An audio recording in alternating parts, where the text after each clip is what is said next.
Diisytiharkan pada 31 Ogos 1970 sempena ulang tahun kemerdekaan Malaysia yang ke-13 oleh Sri Paduka Baginda Yang di-Pertuan Agong Almarhum Tuanku Ismail Nasiruddin, Shah Ibni Almarhum Zainal Abidin Yang di-Pertuan Agong yang ke-4.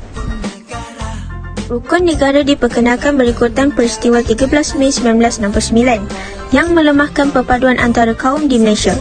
Rukun negara dibentuk dengan tujuan utama iaitu membentuk perpaduan yang kukuh.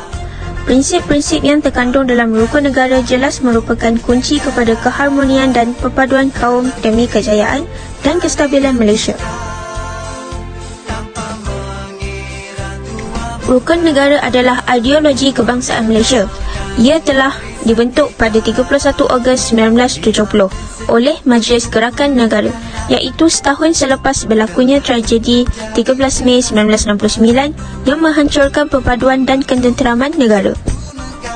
Pakar Bahasa Melayu Prof. Datuk Dr. Teo Kok Sang mengatakan bahawa sebenarnya prinsip-prinsip rukun negara sebenarnya diinspirasikan daripada 5 prinsip Pancasila yang ianya lebih dahulu berjaya menyatukan kepelbagaian yang wujud di Indonesia. Bahawasanya, negara kita Malaysia mendukung cita-cita hendak mencapai perpaduan yang lebih erat di kalangan seluruh masyarakatnya, memelihara satu cara hidup demokratik, mencipta satu masyarakat yang adil di mana kemakmuran negara akan dapat dinikmati bersama secara adil dan saksama, menjamin satu cara yang liberal terhadap tradisi-tradisi kebudayaannya yang kaya dan berbagai corak, membina satu masyarakat yang progresif yang akan menggunakan sains dan teknologi moden. Berikut merupakan ikrar rukun negara. Terdapat 5 prinsip rukun negara. Yang pertama, kepercayaan kepada Tuhan. Yang kedua, kesetaraan kepada raja dan negara. Yang ketiga, keluhuran perlembagaan. Yang keempat, kedaulatan undang-undang. Dan yang kelima, kesopanan dan kesusilaan. Kepentingan rukun negara yang perlu kita ambil tahu antaranya ialah perpaduan kaum. Rukun negara menjadi panduan bagi rakyat memupuk semangat setia kawan dan kecemerlangan hidup bermasyarakat serta bernegara. Rukun negara bermatlamat membentuk masyarakat yang adil dan saksama supaya kemakmuran negara dapat dinikmati bersama-sama. Prinsip rukun negara sebenarnya berkait rapat antara satu sama lain.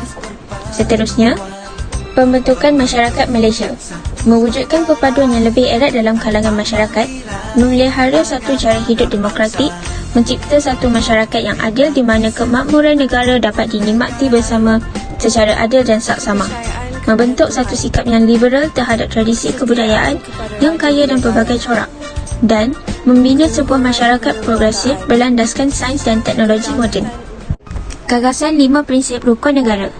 Kepercayaan kepada Tuhan antara lain menerapkan bahawa kepercayaan beragama boleh mengukuhkan ikatan semua bangsa, seterusnya memantapkan institusi negara kerana rakyatnya mempunyai pegangan hidup. Tahap kesetaraan yang tinggi diberikan kepada raja dan negara pula amat bersesuaian kerana raja ialah lambang perpaduan negara. Keluhuran perlembagaan pula ialah sumber perundangan negara yang tertinggi dan harus diterima, dipatuhi serta dipertahankan oleh rakyat. Kedaulatan undang-undang pula memberi keadilan kepada setiap rakyat di negara ini kerana dijamin oleh institusi kehakiman yang bebas dan berwibawa. Prinsip kesopanan dan kesusilaan mementingkan perlakuan yang sopan dalam kalangan rakyat untuk menjaga hubungan baik masyarakat pelbagai kaum di negara ini. Antara faktor semangat rukun negara semakin terkikis. Kesimpulannya, sehubungan dengan itu, rakyat harus sedar rukun negara mampu menerapkan amalan menghormati undang-undang dalam kalangan masyarakat pelbagai agama dan budaya di negara ini. Ia juga mengingatkan rakyat supaya menghormati sensitiviti kaum agar keamanan dan keharmonian negara dapat terus dipelihara. Mengamalkan rukun negara akan melahirkan masyarakat yang bersatu padu, bermuhibah tanpa mengira kaum serta bersikap saling hormat-menghormati di antara satu sama lain. Melalui perpaduan akan dapat membantu negara kita mempertingkatkan dan mempergiatkan lagi pertumbuhan ekonomi, mengekalkan kestabilan politik dan sistem pemerintahan negara yang bersifat liberal dan demokratik.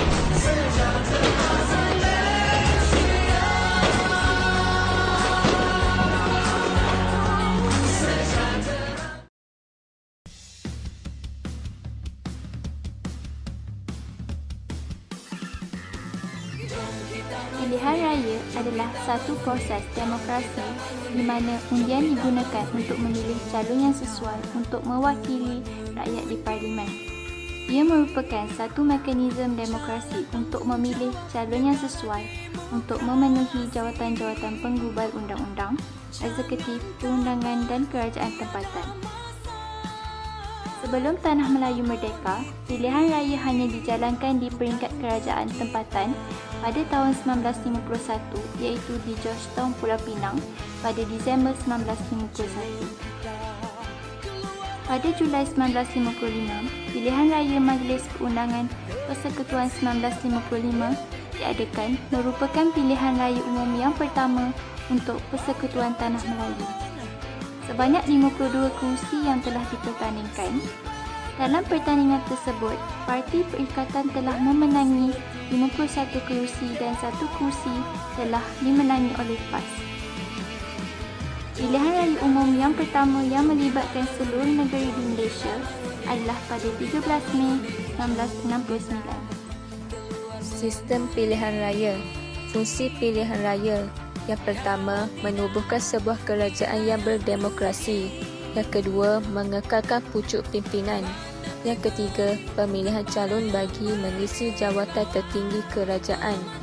Yang keempat, menguatkan kestabilan dan legitimasi dalam satu organisasi dan komuniti politik. Yang kelima, memilih wakil-wakil menerajui pemerintahan.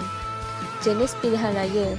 Terdapat dua jenis pilihan raya iaitu pilihan raya umum dan pilihan raya kecil. Bagi pilihan raya umum diadakan secara berpenggal iaitu 5 tahun sekali. Pilihan raya umum diadakan bagi memilih ahli-ahli Dewan Rakyat dan Dewan Undangan Negeri.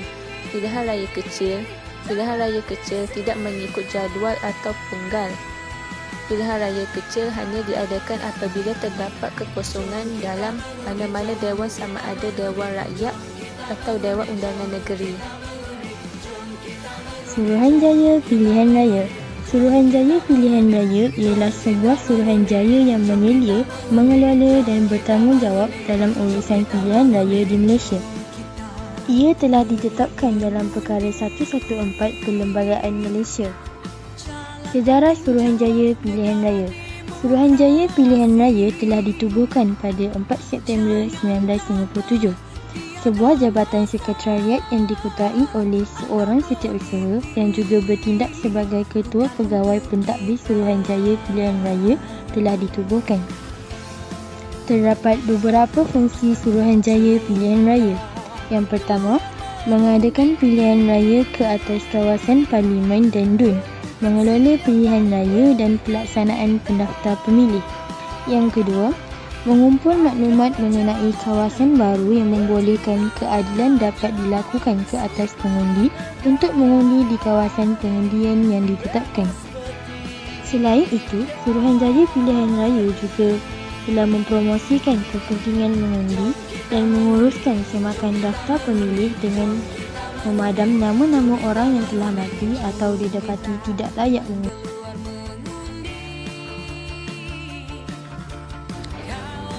Elemen-elemen penting dalam pilihan raya. Pertama, bahagian pilihan raya terbahagi kepada dua, iaitu bilangan bahagian pilihan raya. Seorang calon dipilih untuk mewakili penduduk bahagian pilihan raya di Parlimen atau Dewan Undangan Negeri.